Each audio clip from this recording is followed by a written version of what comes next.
Favourite hero కోసం కళ్ళు కాయలు కాచేలా తిండి తిప్పలు కూడా లేకుండా రోడ్ల మీద ఎండల్లో ఎదురు చూసి ఆఖరికి ఆ హీరోని ఒక్కసారి కూడా కళ్ళారా చూసుకోకుండానే కళ్ళు మూశారు.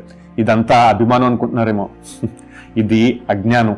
మన జీవితాన్ని మన చేజేతులారా చేజార్చుకోవడం. సెప్టెంబర్ 27 రాత్రి తమిళనాడు కరూరులో తమిళగ వెట్రి కజగం పార్టీ ఫౌండర్ అయిన విజయ్ ర్యాలీలో తొక్కిసలాట జరిగి 40 ప్రాణాలు పోయాయి. విజయ్ ర్యాలీకి ఉదయం నుంచే జనాలు వేలాదిగా వచ్చేశారు. ఎండలో తిండి నీళ్లు లేకుండా గంటల తరబడి ఎదురు చూశారు. విజయ్ రావాల్సిన టైం 12 గంటలు, కానీ ఆయన రాత్రి 7 గంటలకు వచ్చాడు. ఆ టైంకి రోడ్లు కిక్కిరిసిపోయాయి.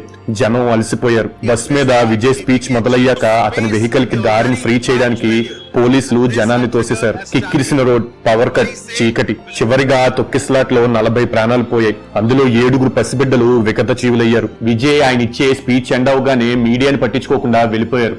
ఆ తర్వాత మై హార్ట్ వాస్ బ్రోకెన్ అని ఒక ప్రకటనని విడుదల చేశారు. కానీ పోయిన ప్రాణాలు తిరిగి వస్తాయా? ఇది ఒక కరూర్కే పరిమితం కాదు. 2024 జూలైలో యూపీలోని హత్రాస్ లో బోలేబాబా ఈవెంట్ లో 121 మంది చనిపోయారు. బెంగళూరు ఐపీఎల్ సెలబ్రేషన్స్ లో 11 మంది. పుష్ప సినిమా ఈవెంట్ లో ఒక మహిళ. కుంభమేళా వంటి ఆధ్యాత్మిక సభల్లో సైతం వందలాది విషాదాలు. ఇవి ప్రమాదాలు కావు, ఇవి ప్రణాళిక లోపం, భద్రతా వైఫల్యం, అభిమానుల ఉన్మాదం కలగలిపి సృష్టించిన మారణ హోమాలు. బాధాకరమైన విషయం ఏంటంటే చనిపోయిన వారిలో మాక్సిమం 18 నుంచి 30 ఏళ్ల వయసు గల వాళ్లే. వీళ్ళు వాళ్ళ జీవితంలో గెలవక ముందే ఒక హీరో మోజులో పడి చనిపోయారు. Drone shots, mass visuals. హీరోలు, పొలిటీషియన్లు జనబలం చూపించుకోవడానికి వీటిని వాడుకుంటున్నారు. కానీ వాళ్ళ పబ్లిసిటీ స్టంట్స్ కోసం చనిపోతుంది మాత్రం సామాన్య ప్రజలే. ఒక్కటి మాత్రం గుర్తుంచుకోండి, నీ జీవితం నాశనం అయితే ఏ హీరో, ఏ పొలిటీషియన్, ఏ బాబా కూడా నీ జీవితాన్ని తిరిగివ్వడు. వాళ్ళ పిల్లలు లగ్జూరియస్ లైఫ్స్ ని గడుపుతున్నారు, కానీ ఈ మోజులో పడి చనిపోతుంది మాత్రం మనలాంటి సామాన్య ప్రజలే. పేరెంట్స్ కూడా మీ పిల్లలు ఎవరి కోసం పిచ్చెక్కిపోతున్నారనే సంగతి గమనించాలి.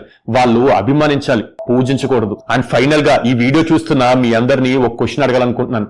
నీ ప్రాణం యొక్క విలువెంత? ఒక ఫోటో కోసం, ఒక సెలబ్రిటీ చూసే చూపు కోసం, ఒక స్పీచ్ కోసం నీ ప్రాణాన్ని సైతం రిస్క్ లో పెట్టడం కరెక్టేనా? హీరోలు, పొలిటీషియన్లు వస్తారు పోతారు, కానీ నీ ప్రాణం ఒక్కటే. నీ కుటుంబం కోసం, నీ భవిష్యత్తు కోసం బతుకు. అదే అసలైన హీరోయిజం.